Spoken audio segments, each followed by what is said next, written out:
এটা ছিল রবিবার দুপুর।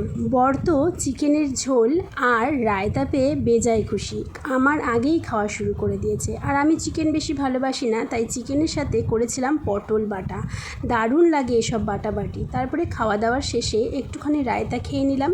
আমি আবার ভাতের সাথে বা বিরিয়ানির সাথে সাথে রায়তা খেতে ভালোবাসি। রবিবার দিনই ভেবে নিয়েছিলাম সোমবার একটু মেথি পেস্ট করে চুলে অ্যাপ্লাই করব, তাই রাতের বেলা সেটা ভিজিয়ে রাখলাম।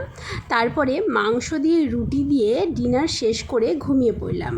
গুড মর্নিং, এটা হচ্ছে আজকের মর্নিং। সকালবেলা দাঁত ব্রাশ করে ফ্রেশ হয়ে চলে গেলাম বাজারে। বাজার ঘাট কমপ্লিট করে এসে বরের জন্য চা করলাম, আর একটু চা ইচ্ছে করে বেশি করে করলাম যাতে দুটো টোস্ট বিস্কুট আমি ভিজিয়ে খেতে পারি।